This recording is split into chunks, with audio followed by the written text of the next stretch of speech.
Dieu vous bénisse à tous, mes frères et sœurs. Voilà, partagez simplement un petit mot qu'il y a dans mon cœur, une petite pensée que Dieu a mis dans mon cœur. J'étais en train de méditer dans la parole de Dieu. Et il y a un petit mot qui a encouragé mon cœur. C'est vrai qu'on vit des temps difficiles, des temps particuliers, les temps de la fin. Jésus revient bientôt.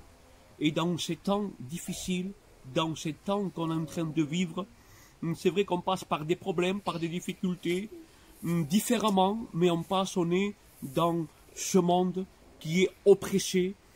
Et j'étais en train de méditer dans Matthieu 28, verset 20, les paroles que Jésus va dire une fois qu'il est ressuscité.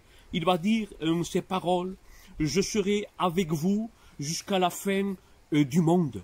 Je serai avec vous tous les jours jusqu'à la fin du monde. » Cette espérance, alléluia, qu'on a, alléluia, d'avoir Jésus-Christ avec nous jusqu'à la fin du monde, jusqu'à ce qu'il revienne nous chercher, parce que dans pas longtemps, Jésus-Christ vient chercher son Église, alléluia. Mais Jésus-Christ, alléluia, à travers son esprit, il est avec nous. C'est lui qui nous conduit dans toute la vérité, le Saint-Esprit, alléluia. Alléluia, l'Esprit de Jésus-Christ est avec nous, alléluia. Et ces paroles qui a fortifié mon cœur, je serai avec vous tous les jours. Il ne va pas dire je serai avec vous pendant un court temps ou quand tout va bien, ou je serai avec vous presque à la fin. Non, je serai avec vous tous les jours.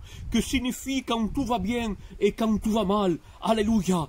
Quand tout me va bien, mais quand tout me va mal, quand je passe par des persécutions, par des difficultés, par des problèmes, laisse-moi t'encourager avec ces paroles. Le Seigneur est avec toi et le Seigneur a le contrôle de la situation. Il y a un verset dans la parole de Dieu, dans Nahum 2 et verset 2, il va dire: le destructeur marche contre toi. Le destructeur se levait pour t'oppresser avec des problèmes, avec des difficultés. Tu dis, je n'en peux plus.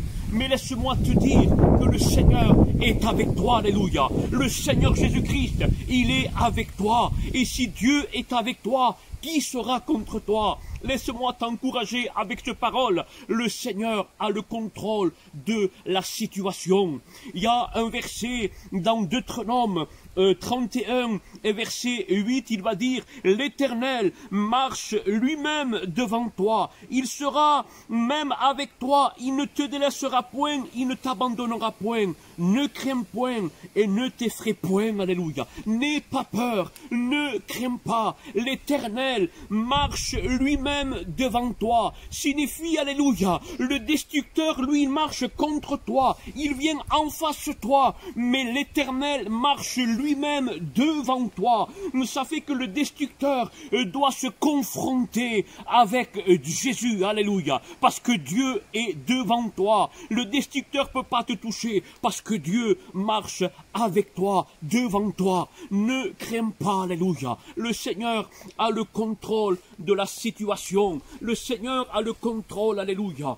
Dieu t'aime. Et par où tu es en train de passer, par des difficultés, par des oppressions, par la maladie, je ne sais pas. Mais Jésus-Christ a le contrôle de la situation. Et dans cet après-midi, alléluia, simplement, je voudrais vous laisser avec ces paroles, une anecdote. Cette anecdote, c'était d'un grand roi et qui était avec un chrétien. Et ce chrétien disait accompagner le roi, il confiait en Dieu, et chaque fois qu'il arrivait quelque chose de mal à ce roi, il disait, ce chrétien, Dieu a le contrôle. Et chaque fois qu'il arrivait quelque chose de mal, il disait, Dieu a le contrôle. Un jour, ce roi avait tombé par terre et il avait dit, Dieu a le contrôle. Et chaque fois, il disait, Dieu a le contrôle. Mais le roi, il était un peu énervé par ces paroles. Un jour, le roi était parti dans la chasse et il était tombé de cheval. Et là, il savait tirer et les 3 doigts étaient sectionnés. Et là, le chrétien, l'homme de Dieu avait dit, roi, le Seigneur a le contrôle. Et là, il s'était énervé, le roi. Il était parti à l'hôpital, au docteur. Et là, il avait dit, mettez-le en prison. Il était passé quelques jours plus tard, le roi était parti voir un autre roi. Et là, en passant dans une forêt, il y avait des cannibales, des hommes cannibales qui étaient là. Et là, qu'est-ce qui s'est passé? Ils ont pris tous les hommes, ils les avaient tués, ils voulaient les dévorer. Et là, quand ils ont vu que le roi, il lui manquait 3 doigts, dans leur traduction à eux, il fallait que l'homme soit parfait, il fallait pas qu'il soit imparfait. Et là, ils ont laissé la vie sauf au roi. Ils ont dit, tu n'as pas le corps parfait, on ne doit pas te tuer et on ne doit pas te manger, pars d'ici. Et le roi avait compris que Dieu avait le contrôle. Il avait été voir son ami qui était dans la prison, que lui-même l'avait mis en prison. Il ne comprenait pas, mais il était parti voir son ami. Il lui avait dit, mon ami, c'est vrai que Dieu a le contrôle. Le Seigneur m'a laissé la vie sauve, mais je ne comprends pas pourquoi